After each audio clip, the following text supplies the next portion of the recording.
मैं ये जानता था, ये पढ़ता था कि शंकराचार्य जी ने ही हिंदू सनातन धर्म की रक्षा के लिए उन्होंने सनातन धर्म लाए, उन्होंने 4 कोनों पे 4 पीठ स्थापित करी और हिंदुओं के सबसे बड़े वो गुरु मान सकते हैं। लेकिन चंपत राय ने तो कह दिया भैया ये तो एक समुदाय के, इनसे हमें क्या मतलब एक तरह से कह दिया उन्हें किनारे हटो। बिना किसी मुहूर्त के, जबरदस्ती का मुहूर्त है, उसमें करने से कोई लाभ नहीं होने वाला। कर लीजिए जो भी मुझ करना हो उनको करने दीजिए।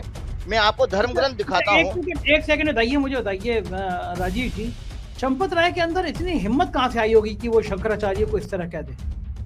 भाई ये देखिए, सरकार सत्ता में उनकी है, संघ उनके साथ लगा है, उन्होंने कहा भाई 4 शंकराचार्यों के पास। और दूसरा बात है, भारतवर्ष में क्या है, जो हमारे खासतौर से उत्तर भारतवर्ष में ढोंग ज्यादा है। मतलब जो पूजा पाठ तिलक, उसके नाम पर ज्ञान तो है नहीं, पढ़ते पढ़ाते तो कोई नहीं, शास्त्रों का अध्ययन तो कोई होता नहीं, गुरुकुल में कोई जाता नहीं है। तो ऐसे केस में आपको वो गेरुआ कपड़े वाले ही आपको महाज्ञानी नजर आते हैं। विश्व हिंदू परिषद के लोग हमारे को ये भेज गए यहाँ पर। हाँ। इसके अलावा और अनर्थ देखिए, ये चावल भेजे हैं, ये दर्शकों को मैं दिखाना चाहता हूं। इस पाउच में ये राम मंदिर की फोटो बनी हुई है। आप देखिए कितना बड़ा अनर्थ है। ये किस तरह के कर्मकांड, किसने, कौन से आचार, किस शास्त्र में लिखा हुआ है।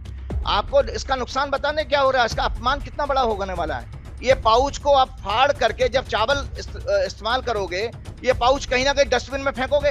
तो इसमें राम मंदिर की फोटो है।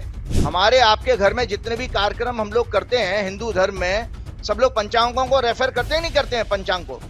तो उन पंचांग में देव प्रतिष्ठा का किसी पंचांग में मुहूर्त नहीं है। ये तो फिर मोदी जी ने निकाल कहां से लिया, क्यों कर रहे हैं फिर वो मंदिर की, राम मंदिर की प्राण भाई आपको पता है, आपने तो पहले ही पिछले, आपने कहीं आपका एक प्रोग्राम में सुना था, आपने कहा आदि शंकराचार्य से भी बड़े मोदी जी शंकराचार्य हो चुके हैं, जब मोदी जी ही सबसे बड़े पुरोहित हैं। अरे वो देखिए ना, शंकराचार्य ने, चारों शंकराचार्य ने मना कर दिया आने को। हाँ, वही तो मैं बात बता रहा हूँ कि इसमें सारे सबसे बड़े शंकराचार्य, सबसे बड़े पुरोहित, सबसे बड़े देवता, सब कुछ इसमें नरेंद्र मोदी में समाहित हो चुका है। नमस्कार, मैं हूं संजय शर्मा, आप देख रहे हैं 4 PM न्यूज नेटवर्क।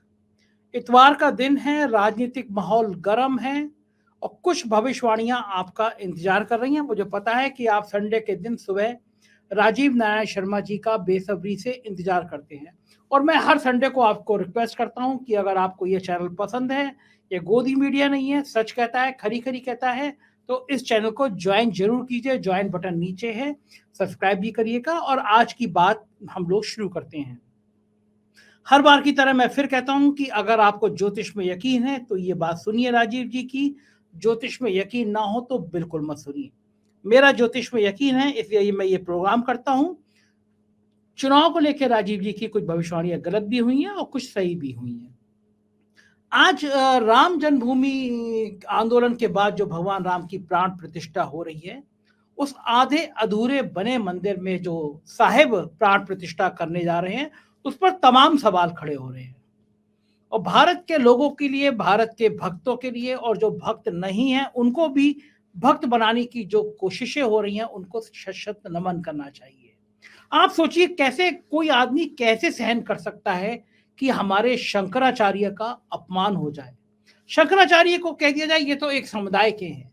जिन शंकराचार्य के नाम पर हिंदू समुदाय एक होता है, जिन शंकराचार्य को हिंदू समुदाय ईश्वर की तरह समझता है, उन शंकराचार्य पर चंपत राय ने कमेंट कर दिया। वो चंपत राय जो अपनी गौशाला पर कब्जा कराने के आरोपों में रहे हैं, उनके खिलाफ बाकायदा शिकायतें हुई हैं, FIR हुई हैं, उन्होंने कराई, लोगों ने उन पे मुकदमा नोटिस दिए, उन्होंने लोगों पे FIR कराई, खबरें छपी।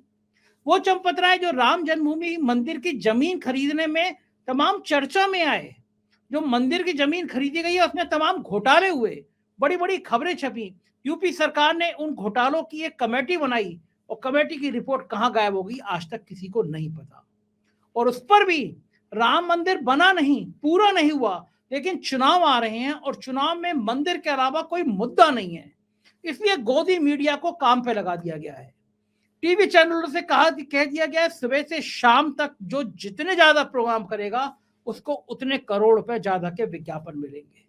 सुबह से रात तक गोदी मीडिया सिर्फ राम मंदिर की कहानी सुना रही है और हर कहानी में मोदी जी का चेहरा जरूर आ जाता है कि यहाँ पे रामचंद्र जी गए थे, उन्होंने तपस्या की, फिर मोदी जी आ जाते हैं कि अभी मोदी जी भी गए थे। इस तरह की कहानियों से पूरे देश को राम में करने की साजिशें चल रही हैं, जिससे राम के सहारे सत्ता हासिल की जा सके। लेकिन आप कुछ भी करिए, लेकिन भगवान राम का, भगवान पुरुषोत्तम राम का, जो राम कण कण में वास करते हैं, उनका राजनीति में इस तरह प्रयोग कितना उचित है। और उस पर भी जब मंदिर बना नहीं, मंदिर के ऊपर शिखर लगा नहीं, धर्म ध्वजा लगी नहीं, वहां पे भगवान की प्राण प्रतिष्ठा। आज ज्योतिषाचार्य राजीव नारायण जी ने जो जो बातें कही हैं, उसको सुनकर आपका कलेजा कांप जाएगा। इस मंदिर में भगवान राम की प्राण प्रतिष्ठा में क्या जबरदस्त होने जा रहा है। राजा के ऊपर, जनता के ऊपर क्या प्रकोप होने जा रहे हैं आधे अधूरे मंदिर में। राजीव जी के मुंह से सुनिए, मैं ले चलता हूं, पूरा इंटरव्यू सुनिएगा और आप कहेंगे कि ये क्या धर्म के नाम पर इस देश में क्या अधर्म हो रहा है। चलते हैं सीधे राजीव जी के पास। राजीव जी, सादर प्रणाम आपको, नमन आपको। महाराज, पिछली बार आपने कहा कि गलत अगर पूरा मंदिर नहीं बना है और फिर प्राण प्रतिष्ठा होती है तो ऐसे कृत करने से प्राकृतिक आपदाएं आती हैं, जनता को परेशानी होनी होती है, और पिछले 2 दिनों से लगातार भूकंप आ रहा है। तो क्या ये माना जाए महाराज कि ये आपकी भविष्यवाणी जो थी कि राम मंदिर अभी बना नहीं, प्राण प्रतिष्ठा हमारे साहेब ने शुरू कर दी, तो क्या ये प्राकृतिक आपदाएं उसका संकेत है? नंबर 1 बात। नंबर 2 बात, महाराज अब तो दुआ करिए, आप कुछ कहिएगा मत कि प्राकृतिक आपदाएं और तो नहीं आएंगी, क्योंकि प्राण प्रतिष्ठा तो 22 जनवरी को हो रही है। क्या संकेत दिख रहा है आपको? देखिए संजय जी, आपको पहली बात दर्शकों को एक पुराने अपने प्रोग्राम के रेफरेंस में लेके जाता हूं। आपको याद होगा, मैंने ट्वीट तो किया था मई 2023 में, जब मोदी जी ने डंडे वाली पूजा, संसद की पूजा की थी। तो उस समय भी मैंने ये पॉइंट आउट किया था कि अशुभ काल में आप वो कर रहे हो। अच्छा, एक तो सेकंड, वो जो सेंट्रल विस्टा में लाए थे वो तमिलनाडु से, हाँ हाँ हाँ हाँ, उसमें वो उसको लेट क्या, गए थे तो नाम भूल गया, बस तो कुछ नाम सेंगोल सेंगोल कहते हैं क्या, सेंगोल। तो वो, हाँ, तो वो जब हमने जो उसके ऊपर में मैंने ट्वीट पहले किया था, फिर आपके साथ प्रोग्राम मैंने किया, तो मैंने उसमें भी कहा कि अशुभ काल में है तो उसमें दैवीय प्रकोप आते हैं और उसके सफलता के फल नहीं मिलते हैं। तो दर्शकों को एक सेकंड, आप, आपने ये भी कहा था कि वो जो है संगोल है उसकी पूजा नहीं होती, ऐसा कुछ भी ये भी तो कहा था ना आपने कुछ? भाई मैंने कहा हमारे धर्म शास्त्रों में किसी छड़ी की पूजा नहीं है, क्योंकि हमारे यहाँ कहा गया कि देवता जो है इन चीजों में आते हैं, मूर्ति में आते हैं, सुपारी में आते हैं, मंत्रों के जरिए आते हैं और यंत्र में। ये 4 प्रकार बताए गए जिसमें आप अपने ईश्वर को की प्रेजेंस को फील कर सकते हो। लेकिन लकड़ी के डंडे में भगवान आ जाएंगे, ये हमारे यहाँ कहीं नहीं लिखा था। और उसके आगे वो लेट करके मोदी जी, हमारे किसी शास्त्र में नहीं है, वो लेट करके वो जो प्रचार प्रसारण कर रहे थे, और अकेले मोदी जी पूरा सारे चैनल 30 40 50 100 जो उन्हीं के महिमा मंडन में लगे। लेकिन आज आपके दर्शक और पूरी दुनिया इस चीज को देखे कि उस अशुभ पूजा का सामने आपके फल क्या मिला। उसमें फल ये मिला कि पहले दिन जब आपने उसका प्रवेश किया तो लड़कियों को घसीटा आपने, पहलवान लड़कियों को। उसके बाद आपने ये किया कि वो जो है उसमें लोग घुस गए, पटाखे जाने क्या लेके, बम लेके भी घुस सकते थे, और 150 सांसद आपने, मतलब उसमें सुख शांति नहीं देख रहे हैं। उस गृह पर जैसे गृह प्रवेश का मुहूर्त होता था ना, तो उसमें यही अशुभ जो पूजाओं के अशुभ काल में जो कार्य किए जाते हैं, उनके संकेत प्रकृति के द्वारा ऐसे ही मिलते हैं कि उसमें आपको वो भाव नहीं मिलेगा। और 150 सांसद, आपने इतिहास है उसमें, बजूड़ी जी ने भी कितनी गंदी भाषा इस्तेमाल की थी एक सांसद के लिए, वो भी आपने देखा। और 150 सांसद आपने जो बाहर कर दिए, तो उस संसद का मायने क्या रहेगा जहां पे सांसद ही नहीं बैठेंगे। तो ये जो आपने देखा कि एक गलत पूजा करने का आपके सामने इससे प्रत्यक्ष उदाहरण नहीं है। और सबसे बड़ी बात, छोटी मोटी घटना नहीं है कि 100 सवा 100 साल बाद कोई संसद बनी आपके देश में, आजाद भारत में, और इतिहास जब लिखा जाएगा ये तो रिकॉर्ड हो गया भाई साहब, इसको कोई मिटा नहीं सकता। तो वही चीज को लेकर मैं जब आता हूं कि आपने कोई बहुत अच्छा मुहूर्त नहीं चुना है। कोई अगर ये जो मैं अभी अखबारों में या टीवी चैनल में कहीं, वो सॉरी ऑनलाइन समाचार में, टीवी चैनल में देखता ही नहीं, तो उसमें मैंने ये सुना कि वो बनारस के किसी यंग स्कॉलर ने बहुत अच्छा मुहूर्त निकाला है। तो दर्शकों को सबसे पहले मैं आज आपको बता देता हूं, ये है भैया पंचांग, ये पंचांग है, पंचांग। ये आपका 2023 से 2024 मार्च तक वैलिड रहेगा। इस पंचांग में नाना, ये दर्शक देख लें, ये सोलन का है, जो बहुत बड़े जोशी थे, पंडित हरिदेव शर्मा शास्त्री, उनके परिवार का। और एक ये पंचांग है, ये नया वाला आ गया, ये इस साल का है, जो अप्रैल 2024 से 25 तक चलेगा, ये नया वाला है। ये दो अलग अलग पंचांग है, ये पंजाब का है, वो हमारे हिमाचल का है। इन पंचांग में संजय जी आपके लिए, आपके दर्शकों के लिए नई जानकारी लेके आ रहा हूं, जिसमें नाना प्रकार के मुहूर्त होते हैं ना, विवाह के मुहूर्त, यात्रा के मुहूर्त, नई मशीन खरीदने के मुहूर्त, आपके वाहन खरीदने के मुहूर्त, तो उसमें देव प्रतिष्ठा का भी मुहूर्त होता है। अच्छा, मतलब किसी जब मंदिर में आप जैसे जो अभी कार्य करने जा रहे हैं, राम जी की, रामलला की जो मूर्ति की स्थापना करने जा रहे हैं, वो किस कैटेगरी में आता है? देव प्रतिष्ठा। वो कोई भी मुहूर्त नहीं है बाबूजी इसमें, इन दोनों अच्छा, पंचांगों में कोई मुहूर्त ही नहीं है। 22 जनवरी को कोई मुहूर्त ही नहीं है, कोई मुहूर्त ही नहीं है। तो राम मंदिर में प्राण प्रतिष्ठा हो रही है 22 जनवरी को, तो वही तो मैं कह रहा हूं कि क्या अनर्थ हो रहा है, समझ में नहीं आ रहा। कोई मुहूर्त नहीं है, ठीक है, काल उन्होंने थोड़ा मोरलेस ठीक ठाक सा चुन लिया, मतलब जैसे कुंडली कहते हैं काल को, वो तो चुना, लेकिन देव प्रतिष्ठा का शास्त्रों के अनुसार कोई मुहूर्त नहीं बनता है। इतनी बात जरूर है कि हमेशा देव प्रतिष्ठा या शुभ कार्य हमारे हिंदू धर्म में, कल परसों हमारी संक्रांति है, वैसे 14 जनवरी लोग कहते हैं, लेकिन सूर्य जब राशि बदलता है उसको ही संक्रांति कहते हैं। जब सूर्य मकर राशि में जाएगा तो उसको मकर संक्रांति कहते हैं, जो बड़ी ऑस्पिशियस है, क्योंकि सूर्य यहां से उत्तरायण हो रहे हैं, दक्षिण से उत्तर की तरफ जा रहे हैं, उत्तरायण सूर्य हैं। तो ये हमारे शुभ कार्यों के लिए भारतीय परंपरा के अनुसार यही सारे शुभ काम किए जाते हैं। तो इन्होंने एक काम क्या किया कि 14 जनवरी के बाद तारीख इसलिए कि भाई लोग उंगली ना उठाएं कि आपको उत्तरायण में कर रहे हैं, लेकिन देव प्रतिष्ठा का मुहूर्त पंचांगों के अनुसार नहीं है। हमारे आपके घर में जितने भी कार्यक्रम हम लोग करते हैं हिंदू धर्म में, सब लोग पंचांगों को रेफर करते हैं, नहीं करते हैं पंचांग को, तो उन पंचांग में देव प्रतिष्ठा का किसी पंचांग में मुहूर्त नहीं है। ये तो फिर मोदी जी ने निकाल कहां से लिया, क्यों कर रहे हैं फिर वो मंदिर की, राम मंदिर की प्राण भाई प्रतिष्ठा? आपको पता है, आपने तो पहले ही पिछले, आपने कहीं आपका एक प्रोग्राम में सुना था, आपने कहा आदि शंकराचार्य से भी बड़े मोदी जी शंकराचार्य हो चुके हैं, जब हाँ, मोदी जी ही सबसे बड़े पुरोहित हैं। अरे वो देखिए ना, शंकराचार्य ने, चारों शंकराचार्य ने मना कर दिया आने को। हाँ, वही तो मैं बात बता रहा हूँ कि इसमें सारे सबसे बड़े शंकराचार्य, सबसे बड़े पुरोहित, सबसे बड़े देवता, सब कुछ इसमें नरेंद्र मोदी में समाहित हो चुका है। तो आपको, मुझे जहां तक याद है, सितंबर अक्टूबर के महीने में किसी कार्यकर्ता सम्मेलन में मोदी जी ने कहा था कि 22 जनवरी का उल्लेख मोदी जी कर गए थे, तो लग रहा मोदी जी ने मुहूर्त निकाला, ये पंडितों का तो मुहूर्त है नहीं।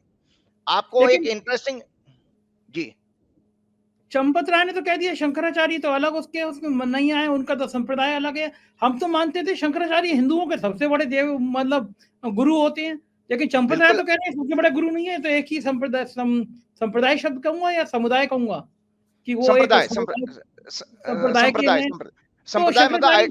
संप्रदाय कहते हैं आइडियोलॉजी को। अच्छा, मैं थोड़ा कम जानता हूँ शायद, इतना ग्रंथ और शास्त्रों का मेरा अध्ययन नहीं है राजीव जी, आप तो।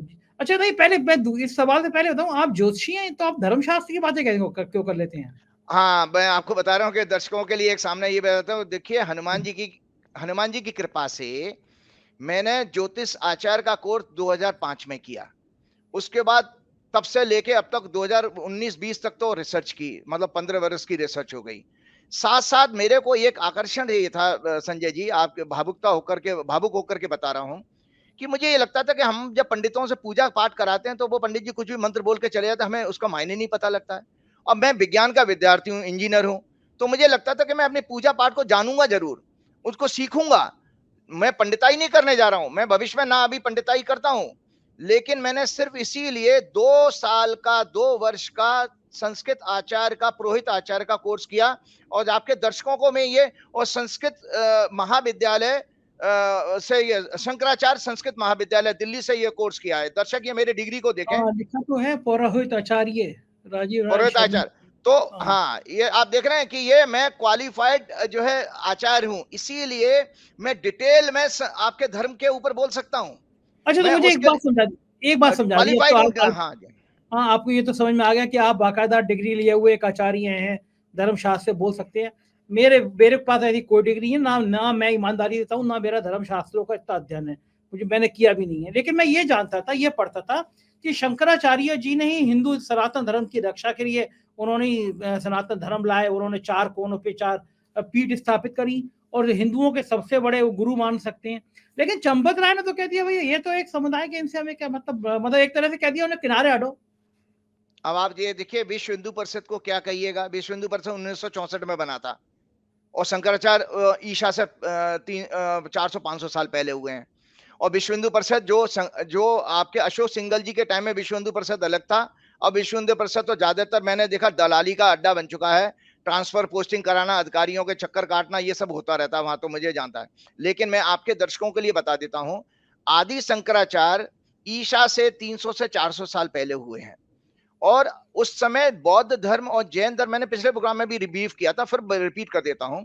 उस समय बौद्ध धर्म और जैन धर्म हावी हो चुका था और सनातन धर्म लोग छोड़ने लगे थे। सनातन, जैसे आज भी सनातन धर्म, आप चंपत राय अगर गाली दे रहे हैं शंकराचार्य जी को, तो इसका मतलब ये सनातन धर्म को गाली दे रहे हैं। आपके तमिलनाडु के एक मंत्री ने जरा सी कोई पूजा पाठ के ऊपर बात कर दी थी, तो देखो बीजेपी वाले कितने मक्कार धूर्त हैं, उसको सनातन धर्म खत्म कर रहे हैं। इंडिया एयरलाइंस सनातन धर्म, मतलब इतना प्रचार चलाया जो सनातन धर्म। अब इससे ज्यादा आप इनको ऊपर कौन क्वेश्चन मार्क करेगा। आप अगर अपने शंकराचार्यों चारों मठों पर प्रश्न चिन्ह लगा रहे हो, तो आप बेसिकली हत्या कर रहे हो सनातन धर्म की। इससे बड़ा अपराधी मैं कहता हूं, इनको तो बिल्कुल मृत्यु तुल्य कष्ट भगवान देगा। क्यों? क्योंकि जब बौद्ध धर्म, जैन धर्म, तर्क शास्त्री हावी थे, सनातन धर्म की धरातल पर था। भारत की धन संपदा से आकर्षित होकर विदेशी लुटेरे आक्रमण करते रहते थे यहाँ मंदिरों में और यहाँ की धन संपत्ति लूट के ले जाते थे। तो शंकराचार्य जी ने केरल के एक ब्राह्मण परिवार में, गरीब परिवार में जन्म लिया था। बड़ी अच्छी कहानी है, लंबी, किसी दिन अलग से प्रोग्राम करें। वहां से वो पैदल चले और पिछले टाइम में, प्राचीन टाइम में यही होता था कि आप किसी पर अपना आधिपत्य जो है, सुप्रीमेसी कब क्या नाम है, इस्टेब्लिश कर सकते हो, जब उसको हराओगे आप। तो ज्ञानियों के लिए क्या होता था, शास्त्रार्थ होते थे, डिबेट होती थी। उन्होंने डिबेट में जैन धर्म को आचार्यों को और बौद्ध धर्म के आचार्यों को हराया। उसके बाद होते होते वो उत्तर भारत तक आए, तो उनके सामने समस्या थी, उन्होंने 4 मठ स्थापित कर दिए। और ये 4 मठ जो है आज की डेट में गोवर्धन पीठ, शारदा पीठ, द्वारका पीठ और मठ पीठ कहे जाते हैं, जो चारों दिशाओं में है देश की। इसके अलावा आपको बताएं, जो चंपत राय जो बात कर रहे हैं, जिसकी जो राम मंदिर था हमारा जो अयोध्या वाला, ये निर्मोही अखाड़ा के अंडर में आता है। इसकी जो पूजा पाठ है निर्मोही अखाड़ा वाले करते हैं। जो रामानुजाचार्य जो है आचार्य हुए थे, शंकराचार्यों के बाद में जो आचार्य हुए थे, उसमें बल्लभाचार्य, माधवाचार्य, रामानुजाचार्य, ये कई आचार्य हुए जिन्होंने अलग अलग संप्रदाय बनाए। मतलब जैसे कोई विष्णु के भक्त थे, वैष्णव भक्त थे, और कोई शिव को मानने वाले थे। तो आदि शंकराचार्य को यह कहा जाता है हमारे हिंदू धर्म में कि ये शंकर का अवतार थे। इसीलिए बहुत छोटी आयु में वो उन्होंने प्राण त्यागे थे। तो आज उन शंकर के अवतार के द्वारा 4 मठ स्थापित किए गए हैं। और सनातन धर्म क्या है? सनातन का अर्थ संस्कृत में कहा जाता प्राचीन। तो प्राचीन आपके जीवन में क्या है? आपके प्राचीन है वेद, और वेद के 11 उपनिषद। उसके बाद आते हैं महाभारत, रामायण त्रेता युग में, और महाभारत द्वापर युग में, और गीता द्वापर युग की। तो इनसे हमारा सनातन धर्म की व्याख्या होती है। तो जो चंपत राय ये कहते हैं कि सनातन धर्म से उनका क्या लेना देना, अरे भाई साहब, जो वेद हैं वो ही हमारा मॉडल कोड ऑफ कंडक्ट, धर्म की व्याख्या। हमारे 4 आश्रम हैं, ब्रह्मचर्य, गृहस्थ आश्रम, वानप्रस्थ और संन्यास आश्रम। 4 आश्रम, 4 पुरुषार्थ, आपके धर्म, अर्थ, काम, मोक्ष, और 16 संस्कार, ये सब वेदों में आए हैं। सो वैदिक जो संस्कृति है वो यही कहलाती है। उसका पालन करना, उसके नियम, कायदे, कानून डिसाइड करना, ये शंकराचार्यों का काम था। तो जो और अखाड़े क्यों बनाए गए, आपको बता देता हूं। अखाड़े इसलिए बनाए गए थे, जैसे मैंने अभी बातचीत में कहा कि हमारी धन संपत्ति को लूट लेते थे। मंदिरों में जो भक्त आते थे उनको भी परेशान करते थे पहले लुटेरे आकर के, विदेशी लुटेरे। जैसे बाबर भी जो आया था वो लुटेरा ही तो था। बाबर जो आया वो लुटेरा, तो उसने देखा यहाँ के लोग बड़े लालची हैं, स्वार्थी हैं, तो वो यहाँ पर आके कब्जा कर लिया और मुस्लिम धर्म हमारे फैल गया। तो शंकराचार्य जी ने एक आदेश उस जमाने में ये पारित किया कि भाई मंदिरों की सुरक्षा के लिए, भक्तों की सुरक्षा के लिए अखाड़े बनाए जाएं। तो जो आज निर्मोही अखाड़ा, जैसे 13 अखाड़े हैं कुल टोटल हमारे भारतवर्ष में, 13 अखाड़े, जूना अखाड़ा, निर्मोही अखाड़ा और उदासीन अखाड़ा, इस तरह कई अखाड़े हैं। तो अखाड़े का मतलब समझते हैं लोग, जहां पर मल्लयाई होती है, पहलवानी होती है, अखाड़ा कहते हैं ना।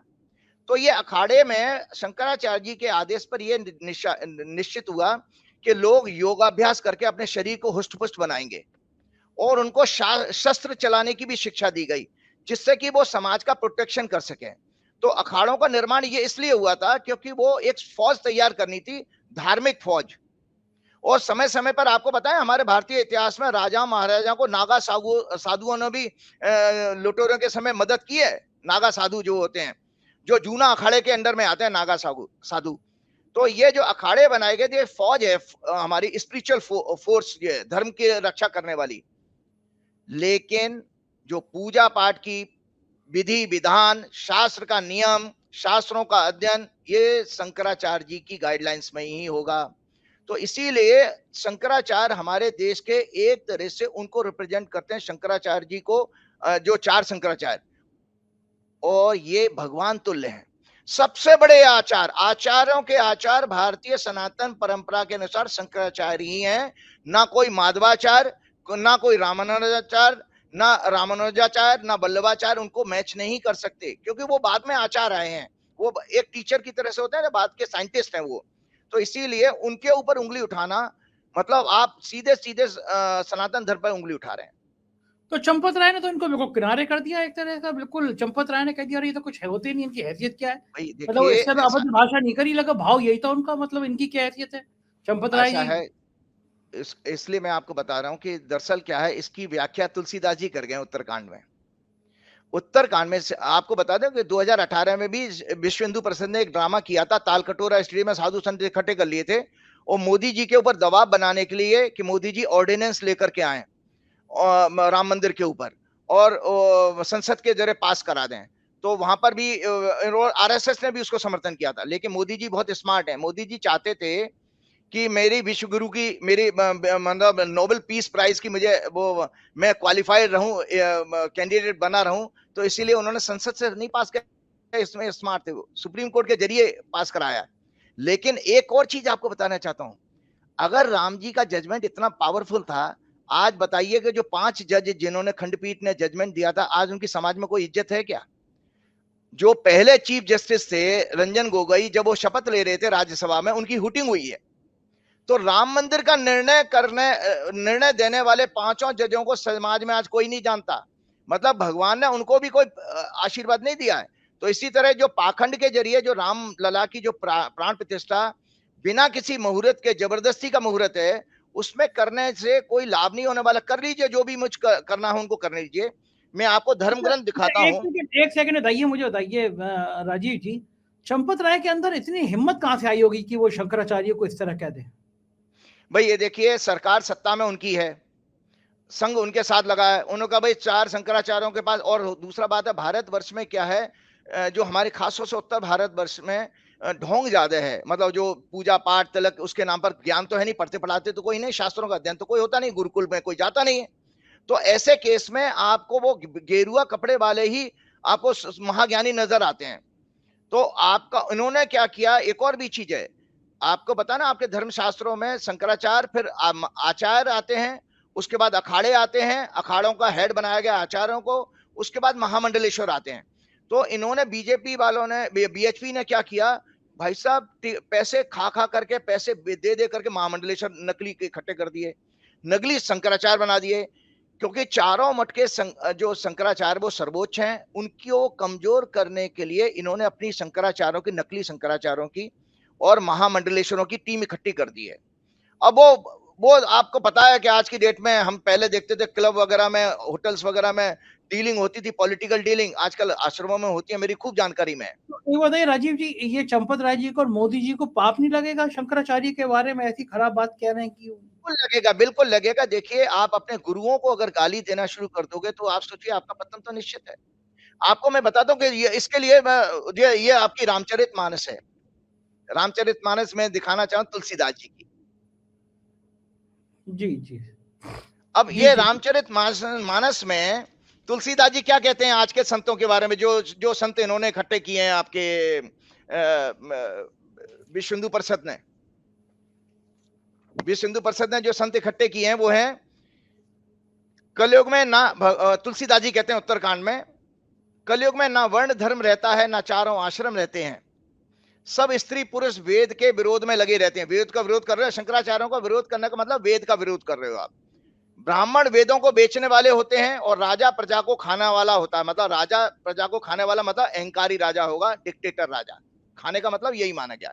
वेदों की आज्ञा कोई नहीं मानता। शंकराचार्यों को अगर नहीं मान रहे हो तो वेदों को नहीं मान रहे हो आप। तो ये तुलसीदास जी की बात स्टेटमेंट दे रहा हूं, उत्तरकांड में दर्शक पढ़ सकते हैं। उसके बाद तुलसीदास जी लिखते हैं, जिसको जो अच्छा लग जाए वही मार्ग है। अब इनको सूट कर गया 22 जनवरी तो वही मार्ग मान लिया उन्होंने। जो डींग मारता है वही पंडित है, जो मिथ्या आरंभ करता है, जो दंभ में लगा हुआ है, उसी को लोग सब संत कहते रहते हैं। तो जो नकली संत हैं, मैं आज परमार्थ निकेतन के एक संत का जो ऋषिकेश में अपना बहुत बड़ा आश्रम चलाते हैं, योगा आश्रम भी चलाते हैं, उनका बयान सुना, वो बड़ा समर्थन कर रहे थे। अरे भाई जरा सा ABCD सीख लो परमार्थ निकेतन के संत महाराज की, जो ज्योतिष क्या होती है, मुहूर्त काल क्या होता है, और प्राण प्रतिष्ठा, देवालय निर्माण के क्या नियम है, कम से कम इन किताबों को तो पढ़ लो। संत बन गए हो, दुकानें तो बड़ी बड़ी खड़ी कर ली। चिदानंद जी की बात कर रहा हूं। और चाहे वो रामदेव हो, चाहे वो आपके जूना अखाड़ा के अवधेशानंद हो, जो समर्थन में कह रहे हैं, उनसे कह रहा हूं ये जो बातें मैंने कहीं करके पढ़ लें, पढ़ के फिर आकर के डिबेट करें तो अच्छा लगेगा। हमारे कम से कम धर्म को कमजोर तो मत करो, उल जलूल बातें कह के 22 जनवरी को जस्टिफाई कर रहे हो।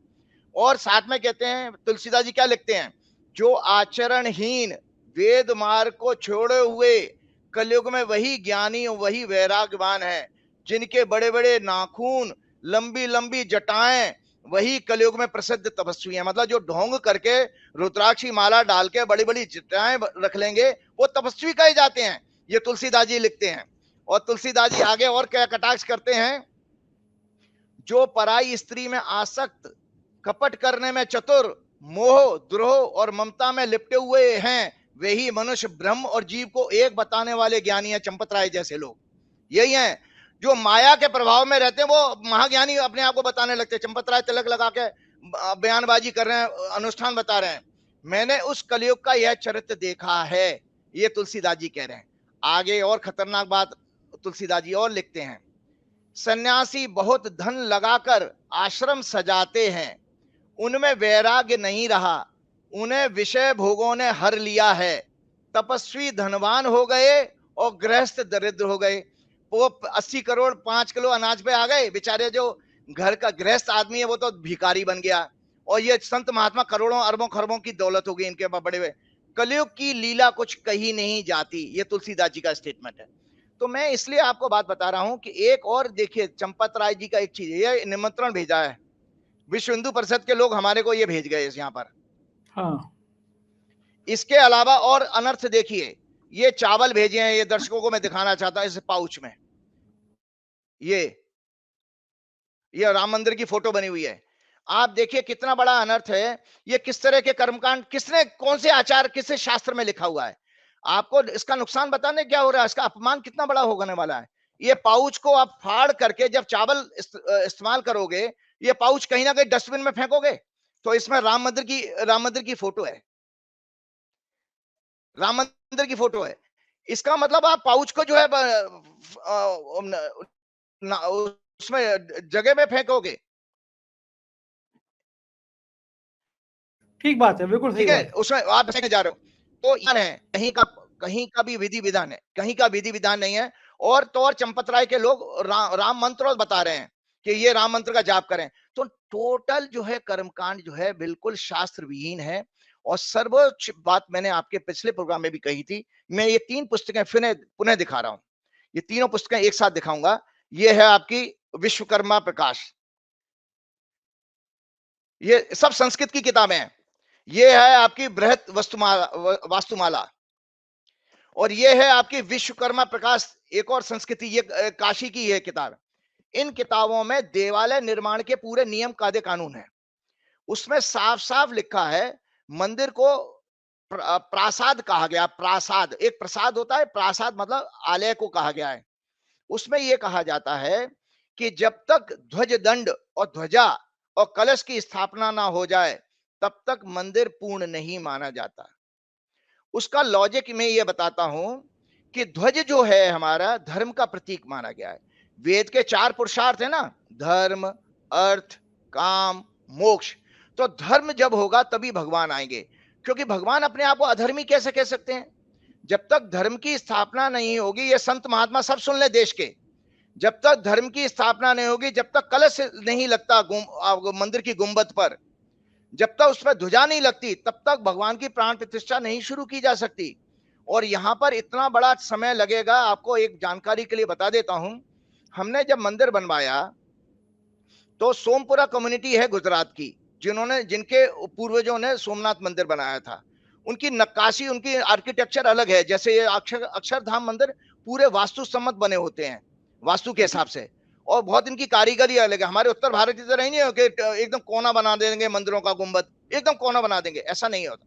मंदिर का गुंबद होता है नाद योग का, वो आभास देता है। नाद योग मतलब ध्वनि का योग। जब आप ओम बोलते हो तो उच्चारण आकर आपके शरीर में वापस आता है, इको इको करती है आवाज।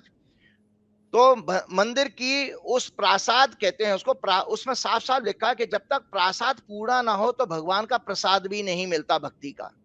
तो आज सोमपुरा कम्युनिटी के लोगों से मैंने आज बात करी, गुजरात के, और मैंने उनसे ये कहा कि मैंने, भाई यार आपने हमारा मंदिर बनाया पूना में, तो आप लोग ये बताइए कि जो राम मंदिर में जो हो रहा है वो क्या है? बोले शास्त्री जी अनर्थ हो रहा है। उनकी सोचा 500 साल से जनरेशन मंदिर बना रही है, 500 साल से वो, और वो गुजरात के सुरेंद्र नगर जिले में है। ये घर घर में मंदिर बनते हैं, वहां पर घर घर में मंदिर बनाए जाते हैं, और पूरी दुनिया भर में मंदिर के लिए वही लोग भेजे जाते हैं। लेबर होती है, आदिवासी लेबर भी है वो उसमें। मतलब इतनी समस्या हो गई है। वो मुझे बता रहा था आज, वो उन लोगों ने बताया कि हमारी पूरी की पूरी लेबर अयोध्या में काम कर रही है पिछले 3-4 साल से। तो बोले शास्त्री जी मंदिर निर्माण पूरा होने में कम से कम 7-8 बरस लगेंगे, ये कहा उसके कहने थे। और तो और ये मंदिर पूरा बना नहीं। तो मैंने कहा अब आप क्या कहते हैं? मैंने, आपको तो बहुत और जबरदस्त ज्ञान था भाई साहब उसको मंदिर का, पूरे उसकी डायमेंशंस, उसकी आर्किटेक्चर डिजाइन, सब कुछ उन लोगों को टिप्स पे होती है। तो उन्होंने कहा कि शास्त्री जी अनर्थ है, क्योंकि अभी तो गर्भगृह ही पूरा हुआ है, पहली फ्लोर। और तो और बताऊं, विश्व हिंदू परिषद के जो अध्यक्ष हैं आलोक कुमार जी, मैं कहीं उसमें न्यूज में सुन रहा था ऑनलाइन, उसमें वो दिग्विजय सिंह के बयान पर कटाक्ष कर रहे थे कि दिग्विजय सिंह ने ये कहा था कि अधूरे मंदिर में प्राण प्रतिष्ठा कैसे हो सकती है। तो जस्टिफाई कर रहे थे, नहीं मंदिर में हमारा पहला फ्लोर तैयार हो चुका है। इसका मतलब आपने मान लिया कि मंदिर पूरा तैयार नहीं है, फर्स्ट फ्लोर तैयार करा। आपने ये नहीं कहा कि गुंबद तैयार हो गई, जबकि शास्त्र क्या कहता है कि जब तक मंदिर का शिखर नहीं तैयार होता, उस पर कलश स्थापना नहीं होती, उस पर ध्वज नहीं लगता, तब तक भगवान को वहां पर बैठा करके प्राण प्रतिष्ठा नहीं की जाती। प्राण प्रतिष्ठा में क्या होता है कि मूर्ति के नेत्र बंद कर दिए जाते हैं। पहले 3 अन्य निवास होता है, जल निवास होता है, मतलब उनको अनाज में दबा दिया जाता है मूर्ति को, फिर उसके बाद जल से नहलाया जाता है, फिर नाना प्रकार के और अन्नों से होता है, फिर फाइनली नेत्र बंद होते हैं तो नेत्र खोले जाते हैं। वो बकायदा हर अंग के मंत्र हैं, एक एक हाथ में जैसे एनर्जी डालनी है, आंखों में, नेत्र में एनर्जी डालनी है, इस तरह का पूरा प्रोसीजर है। तो ये कब होता है? जब ध्वज बनेगा, गुंबद बनेगी। तो मैं इसलिए डिटेल में बता रहा हूं क्योंकि पूरा मंदिर मैंने निर्माण किया, मैं प्रमुख आचार्य था, 11 आचार्य थे, उन 11 आचार्यों को मैं लीड कर रहा था। जो मंदिर मैंने राम सीता का और हनुमान जी का बनवाया था मैं, तो इसलिए मैं बता रहा हूं कि ये जितनी भी पूजा पाठ पाखंड हैं वो सब जो है शास्त्र विहीन है। तो इनका बारे में आपको आने वाले टाइम में देवीय प्रकोप कहा गया। शास्त्रों में यह कहा गया है कि अगर शास्त्र विहीन पूजा होती है तो देवीय प्रकोप आते हैं। देवीय प्रकोप को कहा गया प्राकृतिक प्रकोप। जैसे मैंने आपको पिछले प्रोग्राम में कहा, भूकंप आदि, महामारी, दुर्घटना हो जाना, मंदिर का कोई मतलब स्ट्रक्चर बनते बनते टूट जाना, गिर जाना, मूर्ति का खंडित हो जाना, ये संकेत देती है। या राजा के लिए अशुभ भी होता है, राजा का सिंहासन चला जाना, राजा के लिए कोई हेल्थ का कोई इश्यू बन जाना, ये सब नाना प्रकार के अशुभ होते हैं। एक और चीज बता दो, ये लोग बड़े इस चीज को कह रहे हैं ना, बहुत अच्छा मुहूर्त निकाला है, एक कोइंसिडेंस है। ये दोनों कुंडलियां आप लगाइएगा जरूर, मैं बता रहा हूं। ये भारत, ये है भाई कुंडली आपकी राहुल गांधी की भारत जोड़ो न्याय यात्रा अब शुरू हो रही है, आज से शुरू हो रही है। हाँ, आज से शुरू होगी। तो ये देखिए, ये इसका समय दिया हुआ है, ये कुंडली पूरी देख लें दर्शक। और ये जो है रामलला की 22 जनवरी की प्राण प्रतिष्ठा की कुंडली है। दर्शक देखे 22 जनवरी लिखा हुआ है इसमें, तो इसमें दर्शक दोनों में 7 लगा देता, दर्शक देखे दोनों का लगन एक है, मेष लगन। अच्छा, दोनों का लगन एक है, तो इसका मतलब है राहुल गांधी भी जो यात्रा कर रहे हैं वो भी मंदिर वाले लगन मुहूर्त में ही कर रहे हैं, तो जो मंदिर के मुहूर्त में। लेकिन आपको बता दो दोनों में चंद्रमा सूर्य की अवस्था अलग है, सूर्य हमारी आत्मा का कारक है। राहुल गांधी जो कल यात्रा कर रहे हैं उसमें सूर्य 9वें घर में होगा इस कुंडली के अनुसार, और इस कुंडली का 9वां घर होता है दया करुणा का, और मतलब धर्म का रक्षा करने वाला सबसे बड़ा घर जो है हाउस 9वां घर माना गया है, उसमें सूर्य का होना मतलब आत्मा का कारक। और जबकि जो बीजेपी का जो रामलला वाला प्रोग्राम है उसमें 10वें घर में आ जाएगा, वो सत्ता का संकेत दे रहा है, अहंकारी सूर्य हो जाता है वहां पर, क्योंकि बृहस्पति के प्रभाव से चला गया तो अहंकार आ गया। तो दोनों ये मैंने आपको बताया यात्रा के लिए जो अपने पंचांग मैंने दिखाए थे, यात्रा के मुहूर्त जो निकाले जाते हैं वो चर लगन में निकाले जाते हैं, क्योंकि मूवमेंट चाहिए।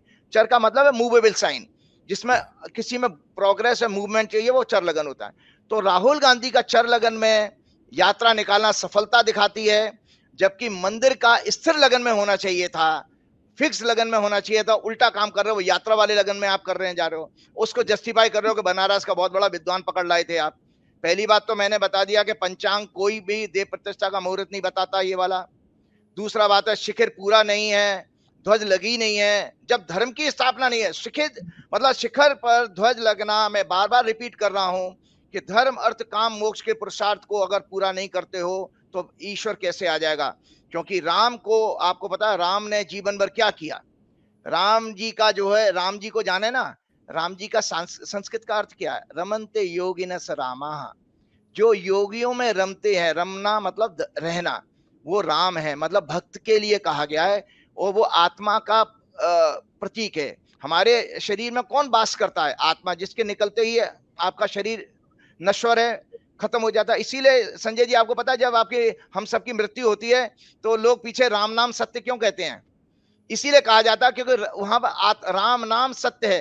राम जो है शाब्दिक अर्थ है आत्मा का भी, तो इसलिए आत्मा ही सत्य है ये बोला जाता है, तो इसलिए राम नाम सत्य कहा जाता है। तो राम जी को ये जानते नहीं कि रामायण का संदेश ये जानता नहीं है। राम जी कहते हैं राम जी का संपूर्ण जीवन धर्म, मतलब मोरल, सोशल, इथिक्स और मर्यादा, मोडेस्टी पर आधारित रहा, जो वर्तमान शासकों में दूर दूर तक नहीं है।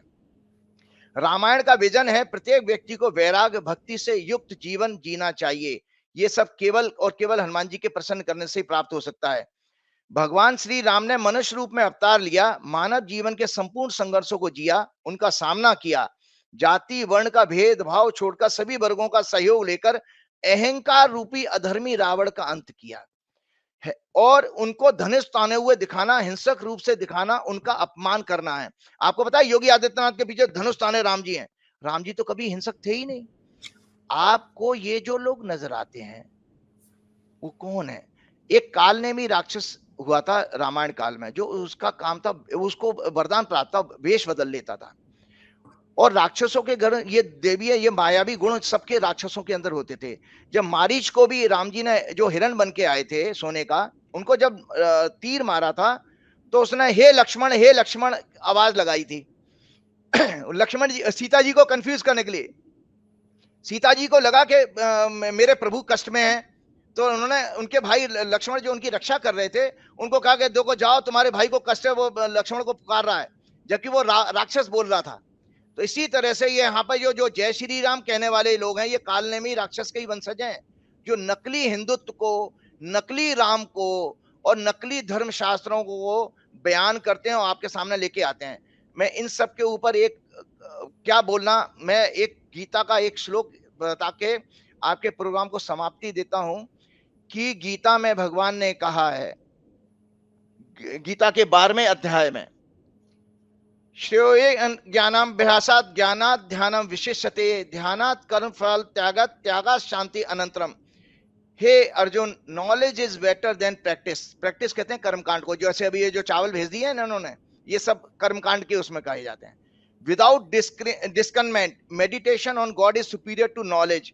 मतलब भगवान ये कहते हैं भगवान अर्जुन से कि अर्जुन, कर्मकांड से श्रेष्ठ ज्ञान है, और ज्ञान से भी श्रेष्ठ है ध्यान, मतलब परमात्मा का ध्यान लगाओ, वो ज्ञान से भी श्रेष्ठ माना गया। और उन्होंने भगवान आगे कैटेगराइज करते हैं कि ध्यान से भी श्रेष्ठ क्या है, अपने कर्म कर्तव्यों का पालन करके उसकी फल की इच्छा ना करना। मतलब जैसे ही आप अपने डिटैच करते हो तो उसमें भगवान कहते हैं तुरंत आपके अंदर शांति आ जाती है। तो इसलिए तो मैं आपको यही कहूंगा कि भाई आप लोग ये 16 तारीख से ड्रामा रचने जा रहे हैं, तो राम जी का एक बहुत अच्छे ये राम रक्षा स्तोत्र है, राम रक्षा स्तोत्र का पाठ करें। और सबसे बड़ी बात है कि उसमें राम जी की बहुत अच्छी स्तुति है, तो मैं 2 श्लोक पढ़ता हूं। माता रामो मत पिता रामचंद्र, स्वामी रामो मत सखा रामचंद्र, सर्वस्मे रामचंद्रो दारु न अन जाने नैव जाने न जाने। राम मेरी माता है, राम मेरे पिता हैं, राम मेरे स्वामी हैं, राम ही मेरे सखा हैं, दया में रामचंद्र ही मेरे सर्वस्व हैं, उनके सिवा और मैं किसी को नहीं जानता। श्री रामचंद्र चरणों मनसा स्मरामि, श्री रामचंद्र चरणों वचसा गृणामि, श्री रामचंद्र चरणों शीर्षा नमामि, श्री रामचंद्र चरणों शरणम प्रपदे। मैं श्री रामचंद्र के चरणों का मन से स्मरण करता हूँ, श्री रामचंद्र के चरणों का वाणी से कीर्तन करता हूँ, श्री रामचंद्र के चरणों का सिर झुकाकर प्रणाम करता हूँ, श्री रामचंद्र के चरणों में मैं जाता हूँ। और इसके साथ सबसे बड़ा लास्ट में जो कहा है, श्री राम राम रामेति रमे रामे मनोरमे सहस्त्र नाम ततुल्यम राम नाम बराने। मतलब श्री राम बोलेंगे यही हजारों विष्णु नाम के बराबर है। और हनुमान जी की बात, सबसे बड़ी बात, ये हनुमान चालीसा में पुनः दिखाता हूं।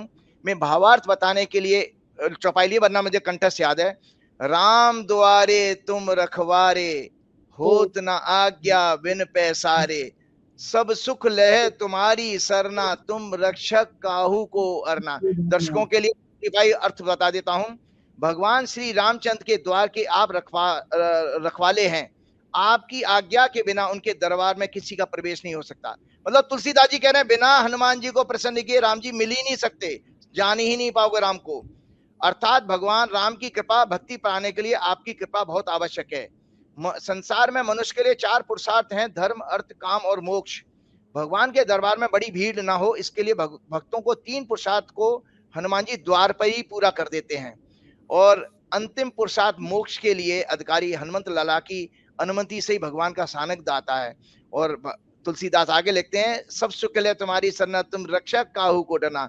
आपकी शरण में आए हुए भक्त को सभी सुख प्राप्त हो जाते हैं। आप जिसके रक्षक हैं फिर उसको किसी से क्या डरने की आवश्यकता। जय श्री राम, जय हनुमान। बहुत शुक्रिया राजीव जी, धन्यवाद। तो ये थे राजीव नारायण शर्मा जी। बताइए कितनी लॉजिक वाली बात की है, कितनी तार्किक बात की है। कोई कैसे कर सकता है, आधे अधूरे बने मंदिर में ये सब काम कैसे हो सकते हैं। लेकिन हमारे साहेब हैं, वो चुनाव के लिए कुछ भी कर सकते हैं। मुझे इंतजार रहेगा इस बातचीत पर, आपके कमेंट का, आपकी राय का जरूर करिएगा। हमारे राज्यों के चैनल हैं 4PM यूपी, बिहार, गुजरात, महाराष्ट्र, कर्नाटक, राजस्थान, मध्य प्रदेश, बिहार और 4PM बॉलीवुड। उन्हें भी सब्सक्राइब करिएगा। बताइएगा ये इंटरव्यू आपको कैसा लगा, ये बातचीत कैसे लगी। बहुत बहुत शुक्रिया, थैंक यू।